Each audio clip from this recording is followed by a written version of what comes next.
Brian Wilson, Mary Catherine Ham, today's newsmakers, and you. The Morning Majority, 630. WMAL. Good morning. It is 6:07. How cool was it yesterday to be able to sit down and talk to former Vice President Dick Cheney? That was really neat, wasn't it? Yeah, no, Dick Cheney's been, in some very interesting places in his career. He's a former White House Chief of Staff during the Nixon to Ford transition. He's a member of Congress from the state of Wyoming. He was Secretary of Defense during Desert Storm and Desert Shield. And, of course, he was the Vice President of the United States, the guy in the bunker on 9/11. We sat down yesterday with him to talk about his new book, In Our Time. You have been in key positions at some of the more interesting times in the history of this nation, and I'd like to start by asking you a question, not about your vice presidency, but your time as Secretary of Defense. Looking back at it, do you have any regrets that we didn't take U.S. forces into Baghdad and take care of Saddam Hussein during the Desert Storm? I mean, a lot of the problems that followed on might have been avoided if that had just been the actions of the first Bush administration. Right, but at the time, the decision was unanimous. It's what the president wanted to do, and there wasn't anybody on our national security team who disagreed with stopping when we did. The background to it was that we organized a particular kind of a mission with respect to our partners in the coalition, Congress, the UN, and it all focused on liberating Kuwait and kicking the Iraqis out of Kuwait and restoring the legitimate government of Kuwait. And once we'd done that, there was a strong feeling that that's when we needed to stop. Nobody really suggested that we ought to go on to Baghdad. Of course, this was at a time 10 years before 9/11. It was at a time when we were told, among other things, by some of the intelligence experts that we could expect that Saddam Hussein's government would fall when we administered a very bold military defeat to his regime. And, of course, a lot of that turned out not to be true. 10 years later, by the time we got to 2001, 2002, we'd had 9/11. We had a lot more reporting on Saddam Hussein violating UN Security Council resolutions and so forth. And so it was a different world 10 years later than it was back in 1991. You mentioned 9/11. As we approach this 10th anniversary, I guess the question a lot of people have is, have we lost some of the memories? Have we lost sight of some of the things we should have learned from 9/11 in your mind? Well, I always worry that that's the case. I think those of us who lived through it, it's still a very searing memory, if you will, for us. I think the fact that we got Osama bin Laden here recently it helps to some extent sort of complete the task, the assignment that we set for ourselves the morning after 9/11. But I worry we've got new generations coming along, and it's easy for people to say, well, we really don't have to worry about that. It was a one-off affair. They'll never do it again kind of thing. And I think that would be a big mistake. I think we need to be continually reminded that there are people out there who want to launch more attacks, and that they are trying very hard to get their hands on deadlier weapons, that next time they'd like to do it with a biological agent or perhaps even a nuclear device that would kill hundreds of thousands of Americans. Mr. Vice President, I wanted to ask you about something that's not in the book, but it certainly relates to your book in the wars in Iraq and Afghanistan. What would you do right now with the Arab Spring? Would you have supported Hosni Mubarak in Egypt? Were you in favor of going into Libya? And what about Bashar Assad? How would you handle these situations right now with the Arab Spring? Well, I think it's important for us to remember each one of these is a separate, distinct proposition. They sort of all get lumped together under the title Arab Spring.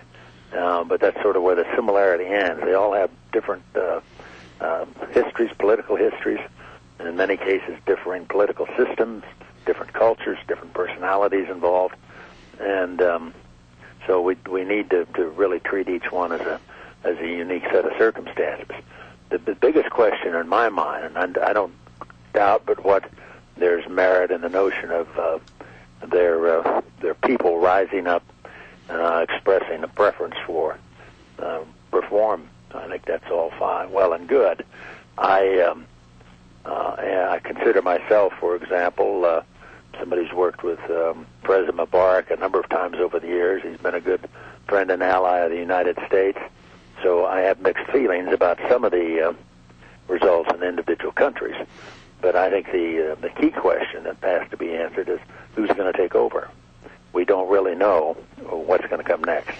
There are elements in that part of the world, such as the Muslim Brotherhood, some of the more radical Islamist groups, that could create real problems were they to take control of an important nation in the Middle East. So I think we have to be on guard. We've got to look very carefully at who we're dealing with.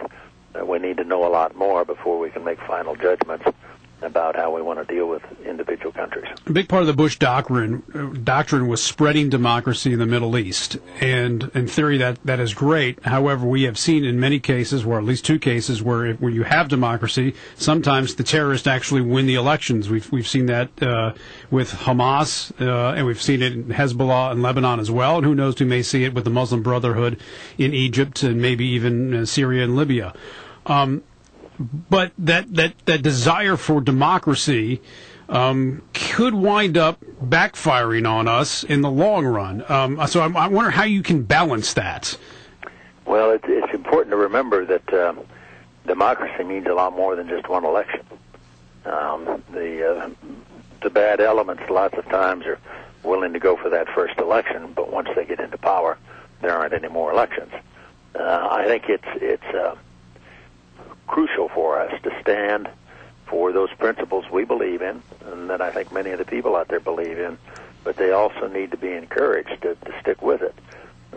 Democracy means not just one election. It means setting up a whole political system that can, in fact, guarantee the rights of individuals, that after somebody wins the election, they don't eliminate their opponents, that we build a educational system and all of that infrastructure that goes with a true democracy. Mr. Vice President, because we're coming up on the 10th anniversary of 9/11, it's also the 10th anniversary of one of the most famous non-State of the Union joint session addresses. Having been behind the scenes of Bush's post-9/11 address and behind the scenes of State of the Unions in the past, I wonder what you think about the President's upcoming speech, what his opportunity is on Thursday, and perhaps what you think about his administration's use of the joint session speech in general.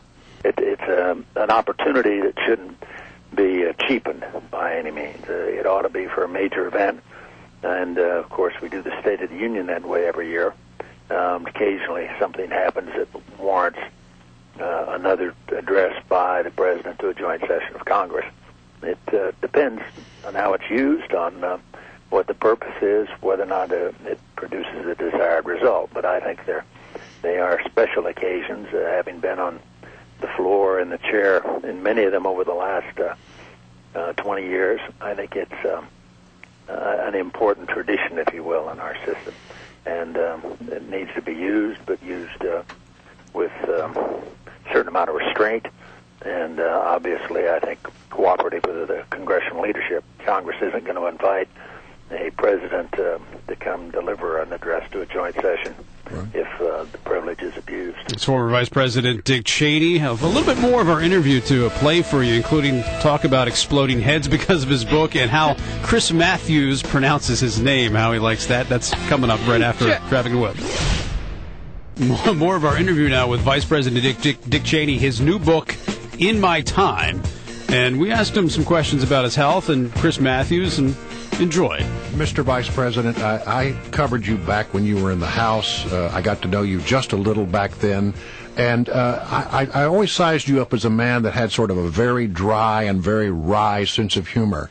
And as I watch you talk about your book and all the work went into the book, I sort of get the sense that you're just having a ball with this book, that you are just having a great deal of fun over the fact that people are talking about this, that it's got the entire town sort of stirred up.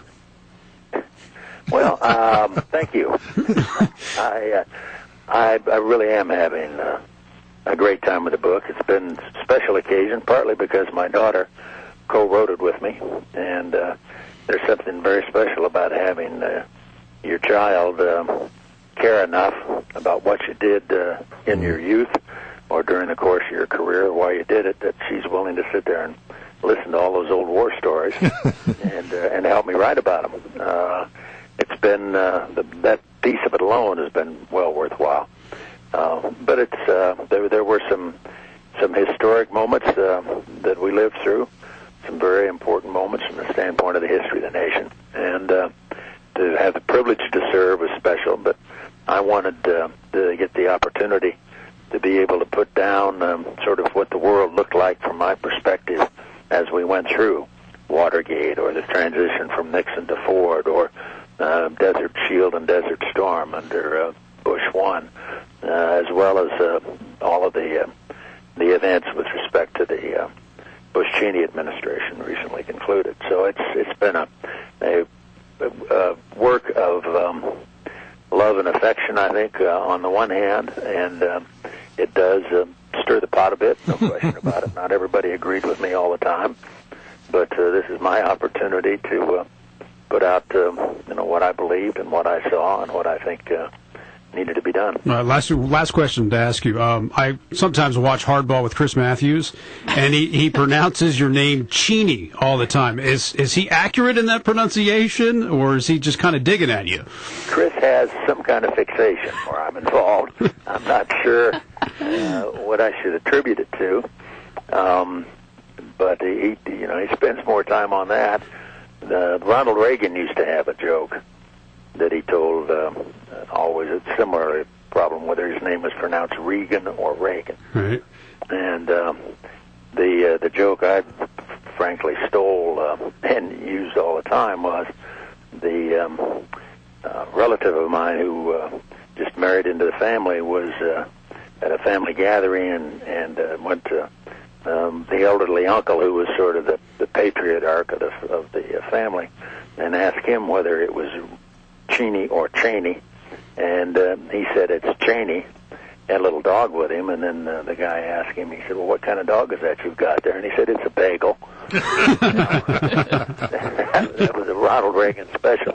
I used it all the time, but for some reason it really sets Chris Matthews off. It does. Nuts. So I tell it every chance I get. All right. And how's your health? How are you feeling? Well, I'm doing well. I went through a rough patch there last year. As I got into end-stage heart failure, but wonders of modern technology have brought me through. I've got a heart pump now that's implanted in my chest that supplements the action of my heart, and I'm back out on the river with my fly rod and traveling and writing books and having a good time. Vice President Dick Cheney with us on the Morning Majority, new book called In My Time. I had to ask him that because it just drives me nuts every time I'm watching Hardball. And Matthews said, Cheney did it. I'm like, what is he? I said, that's the way he pronounced it. That's the way he pronounced it. So I just wanted to ask him when he pronounced it. He didn't really answer your question. Really. I've actually heard his wife say that it is in some cases pronounced Cheney. Yeah. But it's just become common to say Cheney. Right, so. but I just think Chris does it to be different than everybody else. But yeah.